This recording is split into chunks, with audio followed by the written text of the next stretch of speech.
ən böyük səbəb, qardaşlar, Allah Taala'nın məhəbbətinə nail olmaq üçün indiki vaxt. Ümumiyyətlə, bu hər vaxta aiddir. Yəni, indi xüsusən müsəlmanların ehtiyacı var. Onu deyil, sumd, dili saxlamaq, dili qorumaq, qardaşlar. Yəni, kim Allah Taala'nın məhəbbətini istəyirsə, onun qəzəbinə gələn kəlmələr danışmasın, qardaşlar. Bu, Allahın məhəbbətə nail olmaq üçün ən böyük sələflərdir. Sələflərdən biri deyir ki, vallahi, 20-30 ildir. Nə danışmışam, hamısının cavabını hazırlamışam Allah yanında verməyə. 20-30 ildir. Nə danışıram, cavabını da hazırdır məndə. Nə deyəcəm Allahın qarşısında? Subhanallah, yəni insan necə ehtiyatını tutub. Danışıb. Lakin biz danışdıqlarımız, qardaşlar, yəni hansımız çıxıb deyə bilərik ki, mən danışdıqlarıma cavab verəcəm Allahın qarşısında. Onun bunun qeybətini edirik. Onun bunun dalınca danışırıq. Onun bunun, yəni, nəmmamlıq edirik, söyürük. Yəni, sən cavab verməyə hazırsan Allahın yanında bu danışdıqlarına.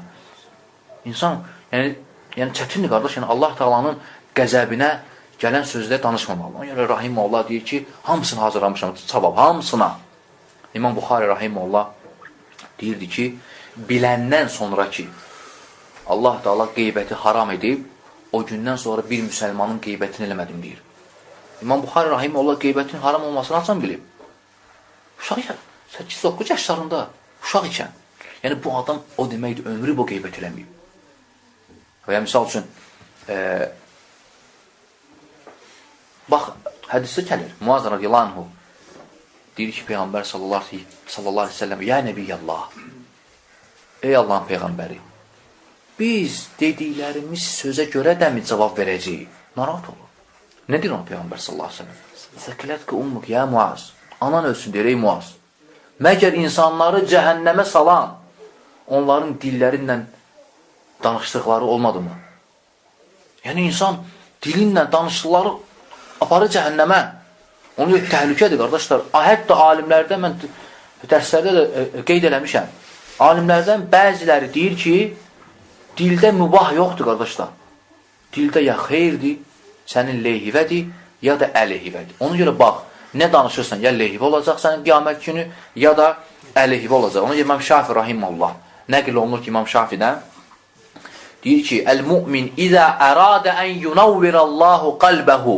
Əgər mömin istəsə ki, Allah Taala onun qəlbini nurlu etsin, fəlyətrukul kələm fīmə lə yəni. Aid olmayan, özünə aid olmayan kəlamı tərk eləsin. Əgər istəsən ki, Allah qəlbini nurlandırsın, özüvə aid olmayan kəlamlar tərk elə. İmam Şafi deyir, rahimullah. Həmçinin başqaları deyirdi ki, sələfilərdən, 3 şey var ki, insanın əqlini artırır, ağıllı edir səni. Yəni, insanın əqli var. O ağlı, yəni fərasətini artırır. Birinci deyirlər ki, alimlərin məclisi, salihlərin məclisi və bir də aid olmayan kəlamı tərk eləmək. Bu insanın ağlına təsir edir, qardaşlar. Ma'ruf Əl-Kərxiyyu rahiməhullah deyirdi ki, Əl-Kələmu fīmə lə yə'nik xuzlən minəllah. Özünə aid olmayan kəlamlar danışmaq Allahdan rüsvayçılıqdır insana. Allahdan rüsvayçılıqdır. Yəni, Allah təbaraka və teala kimi rəzil, rüsva etmək istədikdə, onu özünə aid olmayan şeylərlə məşğul etdirir. Yəni, özünə aid olmayan şeyləri danışdırır ona. Aydın olur? Ona görə alimlər deyirlər ki, Uyub ibn Ədəm əksər min ən tuhsa. Adəm övladının eybləri saysan qurtarmaz. Alimlərdən biri deyib ki, Adəm övladının eyblərini saysan qurtarmaz.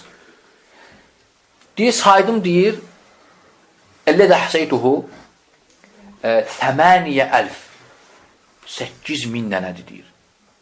Əyib. Və deyir, bir xislət tapdım.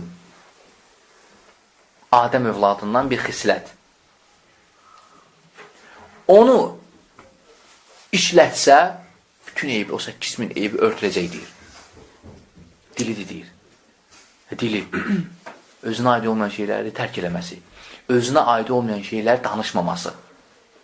nə qədər eyblərin, naqisliklərin qarşısını alır, qardaşlar.